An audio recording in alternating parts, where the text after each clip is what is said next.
Larry's smile faded instantly. Jessica's words pierced through him like a knife. A heavy silence fell between them. His jaw clenched, but he didn't respond immediately. He took a slow, deep breath, trying to control the fire building inside him.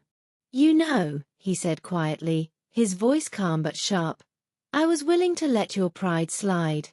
I thought maybe you were just confused, carried away by attention. But now, you've shown me who you really are. You've crossed a line that no decent human being should ever cross." Jessica blinked, startled by his sudden shift in tone. "You don't know me," Larry continued, eyes steady, voice unwavering. "You don't know where I come from or who I really am. Yet you opened your mouth to insult my family, people you've never met." Jessica scoffed, trying to regain her usual confidence, but her voice shook slightly. "You're still just a gate man. Nothing you say matters." Larry looked at her for a long second, then gave a faint smile, this time, not of amusement, but disappointment. "Thank you," he said. "You've just made everything crystal clear." Jessica frowned, confused. "What do you mean?"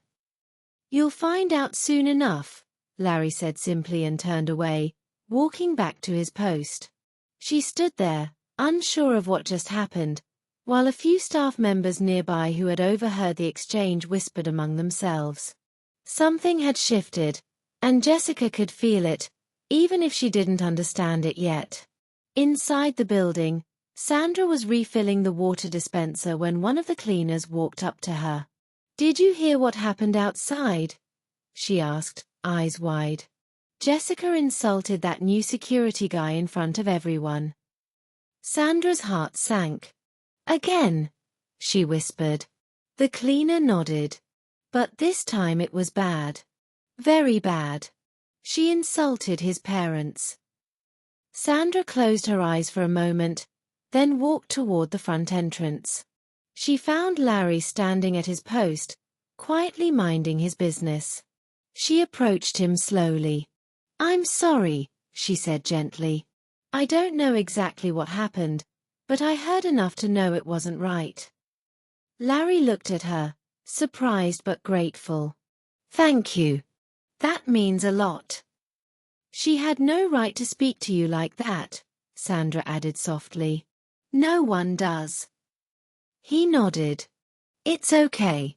People show you who they are when they think you're beneath them."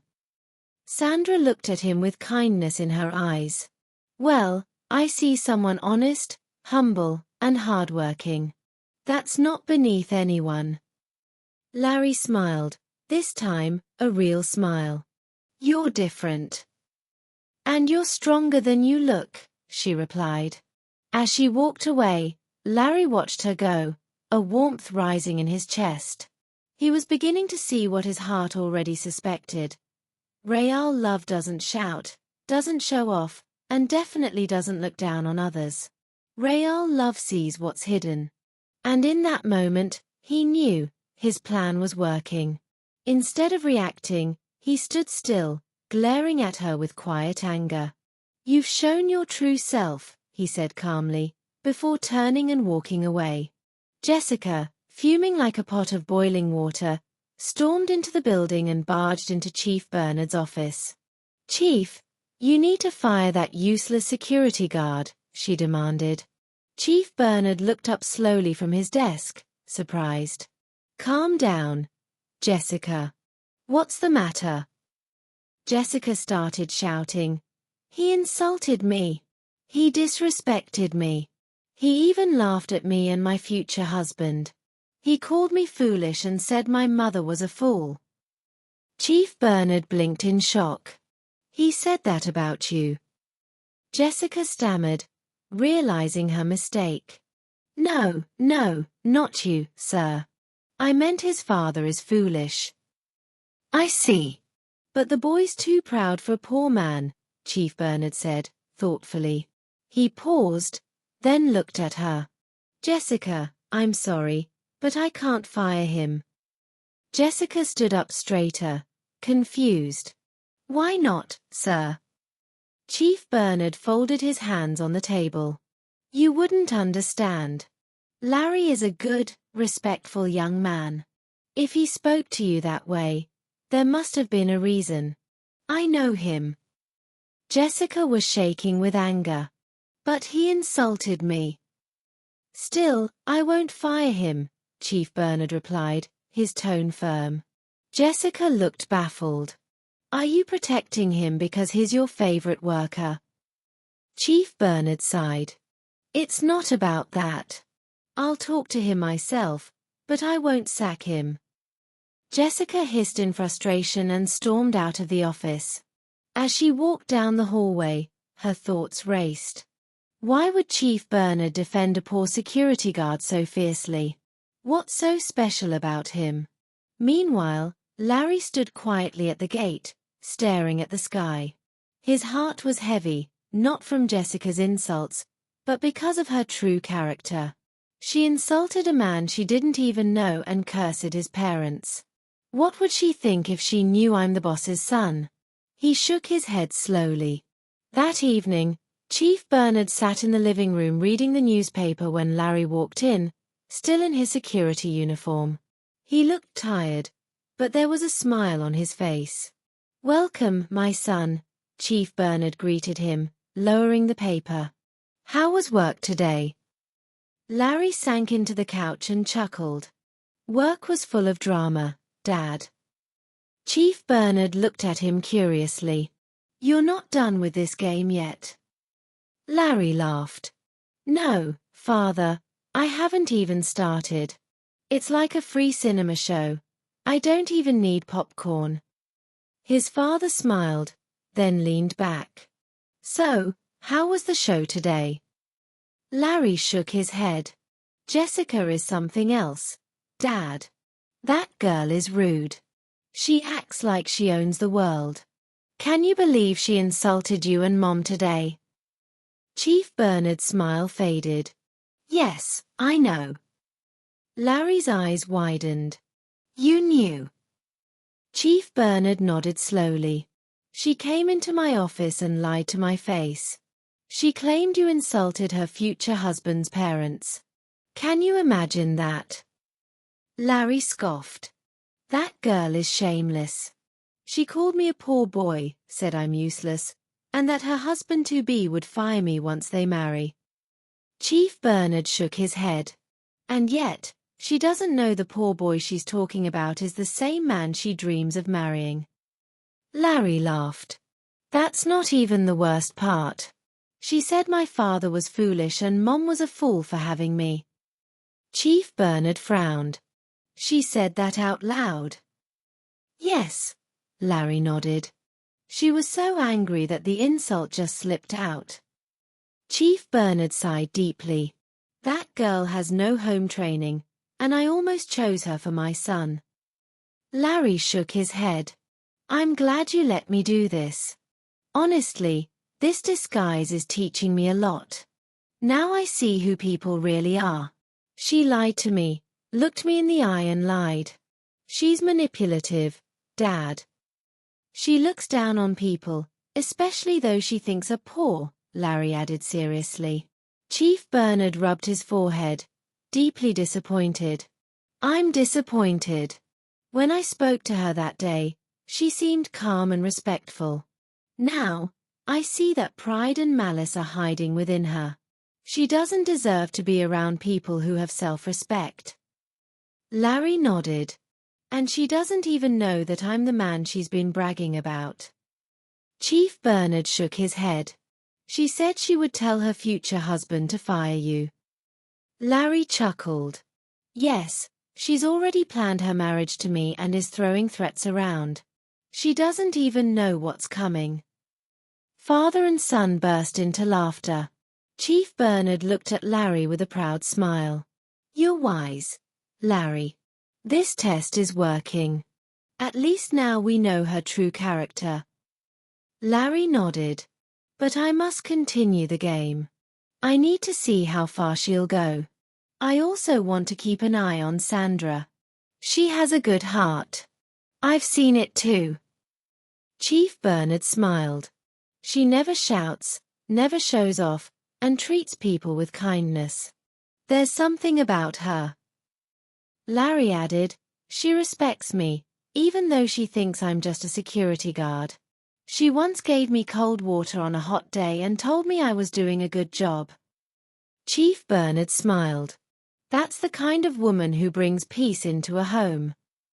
Exactly, Larry said. They sat in silence for a moment, and then Chief Bernard stood up. All right, my son. The stage is yours. Continue your drama. But when the time comes, reveal yourself like a king. Larry smiled. I will, Dad. The following day, the atmosphere at Bernard Group of Companies was unusually tense. By 8 a.m., everyone had arrived and settled at their desks, but whispers were flying around. A message had gone out early that morning from the HR office. All staff should report to the conference room by 9 a.m. sharp. Chief Bernard has an important announcement to make. People exchanged glances, speculating. Is someone getting sacked? Is there a promotion? Is he finally introducing his son? No one knew the answer. Even Jessica, who had calmed down after yesterday's drama, sat at her desk. She whispered to a friend, maybe this is the day I'll be officially introduced as the wife-to-be. Her friend giggled. Let's wait and see. Sandra, on the other hand, sat quietly at her desk, typing up her weekly report. She wasn't concerned. By 9 a.m. sharp, the entire staff gathered in the large, air-conditioned conference room. The long glass table was surrounded by chairs. Everyone sat quietly, eyes focused on the front, where a small stage stood. A few moments later, the door opened. Chief Bernard walked in, dressed in his signature white agada and red cap. His walking stick tapped gently on the tiled floor as he made his way to the front. Everyone stood and greeted him. Good morning, sir. He waved gently. Good morning, my children. Please, sit down. The room fell silent as he began to speak. I want to thank all of you for your hard work, loyalty, and dedication to this company, Chief Bernard began. For over 30 years, I have built this business with sweat, pain, and prayers. Today, we are one of the biggest companies in Nigeria. A soft round of applause followed, but he continued, the time has come for me to step aside. Gasps filled the room. Some staff whispered, step aside? Yes, Chief Bernard said with a gentle smile. I have officially retired. Starting today, I will no longer be coming to the office. I will be spending more time at home, resting, and enjoying the life I worked hard for. The room fell silent again. But, sir, who will be in charge now? Someone asked. The department heads leaned forward, awaiting Chief Bernard's announcement. With a nod, he broke the silence. Good question, he said, his voice calm but authoritative. As many of you know, my son is studying medicine abroad. He will soon graduate and return home. But until then, someone else will act as the company representative in my place. The room buzzed with confusion. Jessica's heart raced with hope. Maybe it's me, she thought. Maybe he's about to call my name. Chief Bernard scanned the room with a knowing smile. Don't worry, he reassured them. The person who will take over for now has already been chosen. You'll all know in time. The person may be closer than you think. Jessica raised her hand, her voice filled with confidence.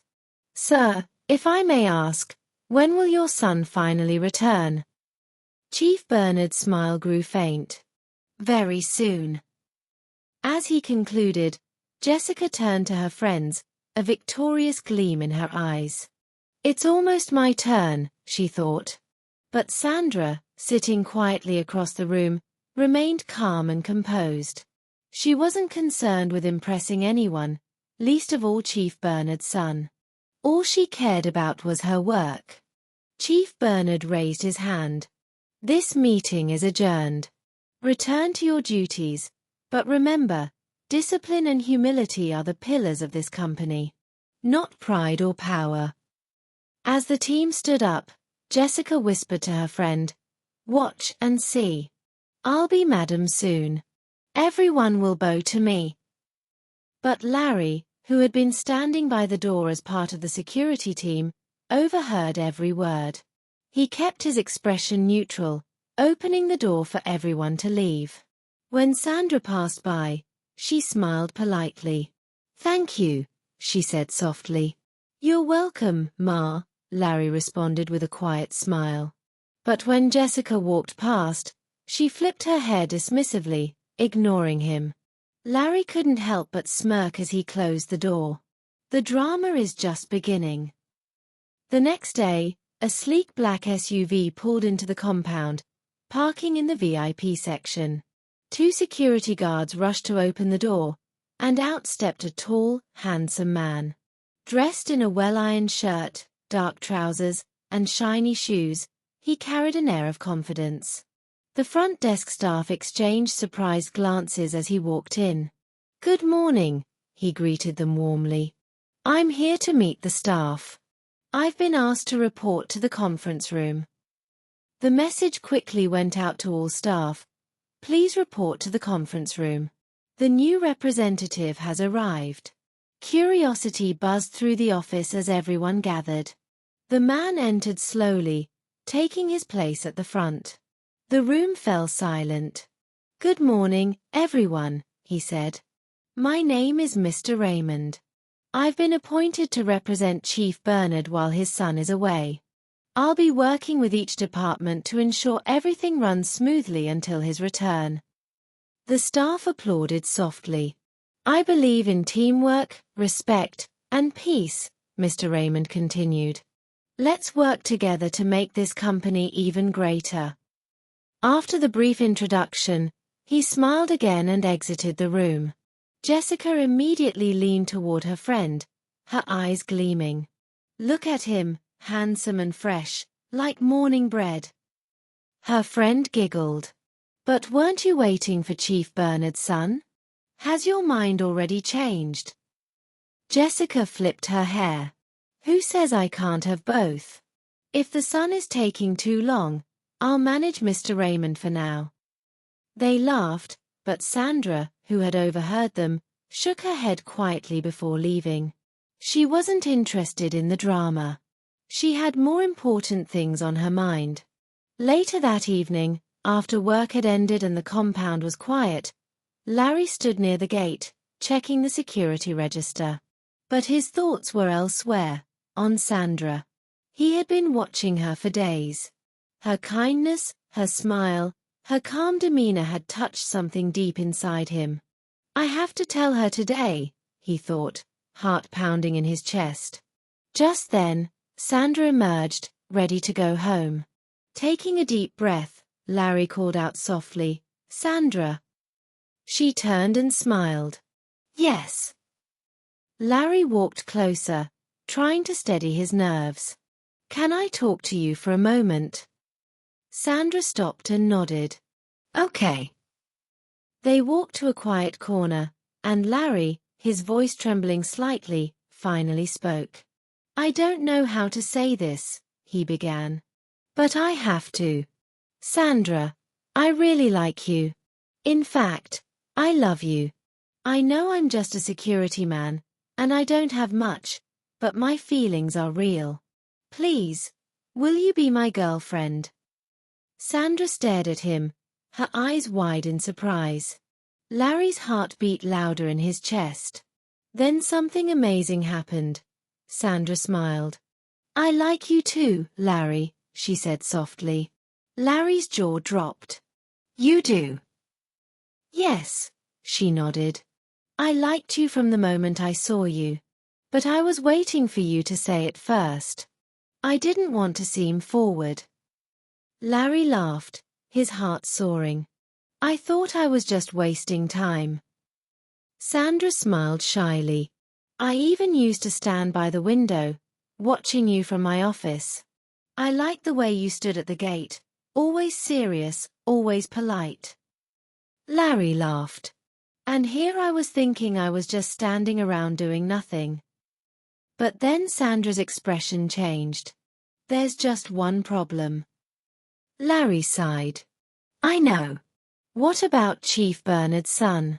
If he finds out, we might lose our jobs. Sandra looked into his eyes, unshaken. I don't care, she said boldly. Larry blinked, surprised. You don't? No, she said. If we lose our jobs because of love, we'll find another one. But finding true love isn't easy, and I'm not throwing this away. Larry's heart melted. Sandra continued, You're not like other men. You're calm, respectful, humble. You make me feel safe. And that's what I want. He stepped closer and gently took her hands. Thank you for accepting me, Sandra. You don't know how happy you've made me. Sandra smiled. But there's one thing. What is it? Let's keep this relationship private, for now, she said. The office is full of gossipers, especially Jessica. If she finds out, she'll make everything difficult. Larry chuckled. You're right. We'll keep it between us. Sandra nodded. Promise me you won't tell anyone yet. I promise, Larry said, raising his hand like a scout. It's just you and me. They both laughed, walking slowly toward the gate. As they neared it, Sandra turned to him and grinned. So, we're officially boyfriend and girlfriend now. Larry grinned back. Yes, we are. And trust me, this is just the beginning. Sandra smiled. I'm ready. As they walked away, Larry stood there, feeling like the luckiest man in the world. She said yes. She actually said yes. 2 weeks later, things had changed at Bernard Group of Companies, but no one was talking openly. Sandra and Larry were secretly in love, exchanging stolen glances and passing secret notes. But while their love blossomed, Jessica's schemes with Mr. Raymond grew darker.